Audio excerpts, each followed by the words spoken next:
Hi, welcome to Grow Granny Grow. Today I want to show you my grow tent, but first I want to show you some tomato plants that came from the grow tent, and they're here in my bay window. It's a south-facing bay window here in my living room, and I've got 60 tomato plants here.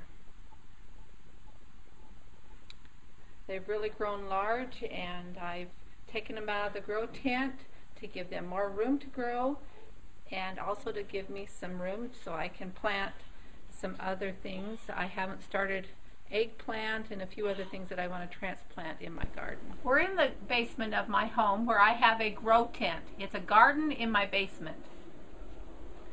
The grow tent is 6 by 6 by 6, and it's all zipped together. These plants were started, most of them were started from seed at the first part of February. And you can see my beautiful garden in my basement. I have berries, lettuce, zucchini, tomatoes, peppers, and a lot of flower starts that I'm going to be transplanting outside. Now I want to turn the time over to my husband Pappy, and he's going to tell you more about this grow tent. He gave it to me for Christmas this year as a Christmas gift, and he keeps adding new things to it and making it a better environment for the plants. Okay, I mainly want to tell you about how it operates. We have a 1,000-watt metal halide light, and we are running it. I think we're running at about 14.5 hours daylight, and the rest of the time it's dark in here. We did run at 18, but we were seeing some plant stress, so we cut it down. When I started, it was 93 degrees constantly, and so I started doing some things to try to cut down the temperature. And one thing that I did was I installed this duct that comes from the heating system of the house. So if the furnace kicks on, but it blows fresh air in here, and if the furnace is off, or all the time really, there's a circulating fan that draws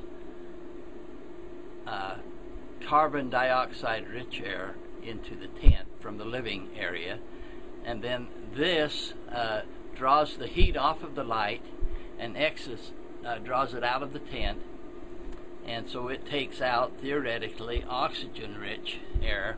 And we have a CO2 meter, if I can get to it. Whoop. We have a CO2 meter that's measuring 784 and 74 degrees, 56% humidity.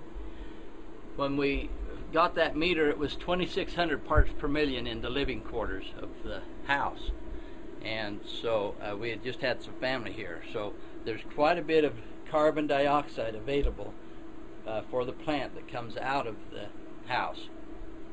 And then on the outside, we have those two duct systems.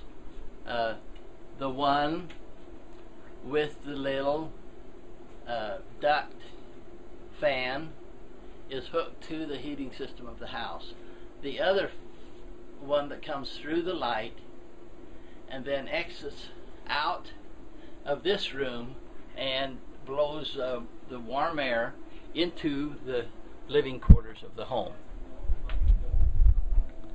And we have a duct installed there in the home. And so it actually has made our downstairs more comfortable by doing this. And we're yet to find out how it's going to work in the summertime with the air conditioning and the extra heat. You can see I have a lot of plants here. I've grown all of these plants from seed, except these 4 spinach plants, these strawberry plants, and this dwarf blueberry plant. But all the rest have been started from seed. These strawberry plants, I've had them in the pot for 2 weeks. They came from Gurney's. They came in a package that's bundled together with bare root, and they're kind of in a hibernating state. And I put them in, I put 2 plants in each pot, This one's doing really well, but its little companion here in this pot is not doing well, and I'm going to replace it today. I have 5 of these pots. As I said, these are Ozark Beauties, so they're ever bearers, and my thought was that I could come down here and get fresh strawberries for my grow room.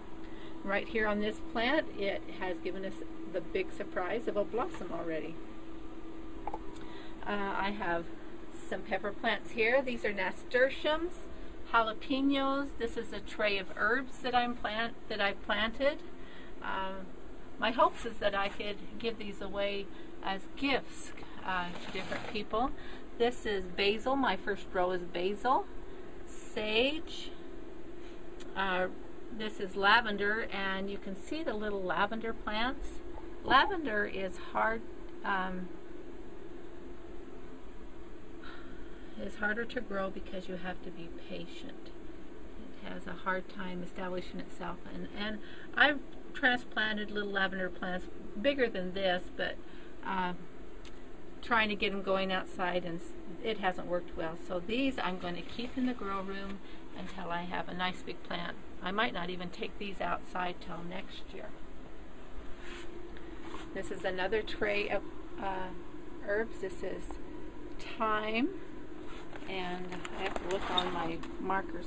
Rosemary here, and I have some little rosemary plants, and I've read that rosemary is hard to get going, and so I have a couple going. I'll replant in these bare pots, and I'll babysit these and try to be real careful with them and see if I can't get the rosemary going. This is oregano that I replanted, and then this is the oregano that took off the first time. And these are chives, and I'm having a hard time with the chives too. And my daughter says, Mom, chives are easy, but I haven't had such an easy time with the chives. This is some verbena that's going to go in patio pots. These are asters that'll go in patio pots. This is Crystal Palace lobelia, and it's a pretty border plant, and when it gets a little bigger, it's going to go in my patio pots. Back here is cantaloupe and watermelon that I've started in peat pots, because they say when you transplant those, they don't like their roots disturbed, and so I'll just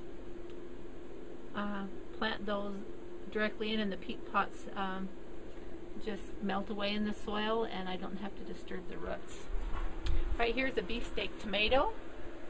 This is a zucchini plant that I have in a pot, and I keep this paintbrush here down here, and my experiment is that when I have a blossom, I pollinate it with this paintbrush, and as you can see, we have little zucchinis coming. These were my earliest blossoms, so it won't be long before we get to eat these fresh zucchini. This is arugula, and I've harvested this 3 times, and I come in with my scissors and sniff off the larger leaves, and I take them upstairs and rinse them off with water, put them in a bag and crisp them up and use them in the salads. This is a pepper plant. This is my project for the day. I'm going to give this cucumber plant a little haircut. You can see it looks kind of sad, but it's working so hard. Look at that cucumber. We have another cucumber here, and a cucumber here. And this is a seed that germinates or pollinates itself, so I don't have to pollinate it, but I'm going to give it a haircut, and I think that I've been not giving it enough water. I have this water tester here, and you can see that it's reading moist to dry, where here with this pepper plant it's reading wet. And I've tried to be more scientific with my watering system, because at first I was watering them too much, and I was losing my bottom leaves and they were yellow. So I cut back on the water, and obviously this cucumber plant needs more water. I think that I'll give it a haircut, fertilize it, give it more water, and see if I can't perk it up. So that's all for today in Granny's Grow, Granny Grow in Granny's Grow Room. Thanks for watching.